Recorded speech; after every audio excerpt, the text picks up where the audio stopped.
In 1980, a young thoroughbred horse called Shergar was sent to Britain by his owner, the Aga Khan, and quickly made a name for himself, winning various races over the next 2 years, including breaking a record for winning the Epsom Derby by 10 lengths, the longest winning margin in the race's history.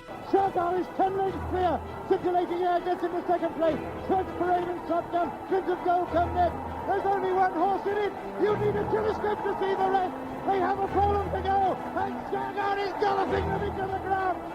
Soon after this success, shares for Shergar were sold, resulting in the horse being valued over £10 million.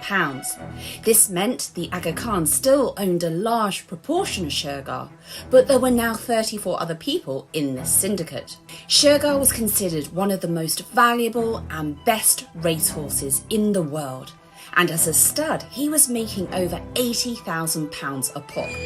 So Shergar was hot property. But sadly, this made him a target. One night in early February 1983, thieves broke into the stud farm in Ireland where Shergar lived, along with his head groomer, Jim Fitzgerald. Kidnapped at gunpoint, Shergar was loaded into a horse box and his groom Jim was bundled into a car. Soon after this ordeal, Jim was released by the gang and given the code word King Neptune. This was their reference to Shergar when it came to negotiations. News of the kidnapping went around the world. The next day, negotiations for Shergar's safe return began, with the gang demanding £2 million. Hello? Just listen. This is King.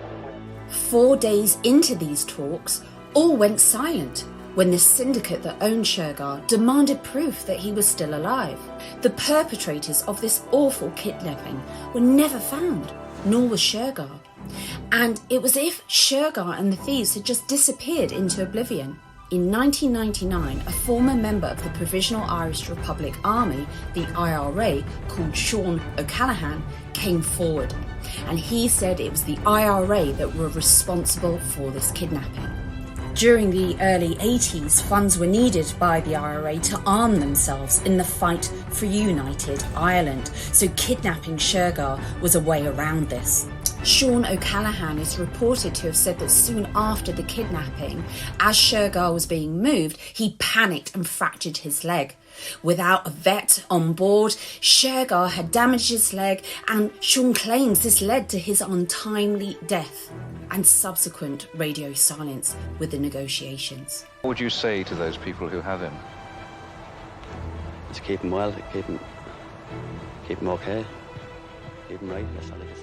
A British newspaper, the Sunday Telegraph, investigated Sean's claims, and they indeed concluded that Shergar was most likely shot 4 days after he was taken.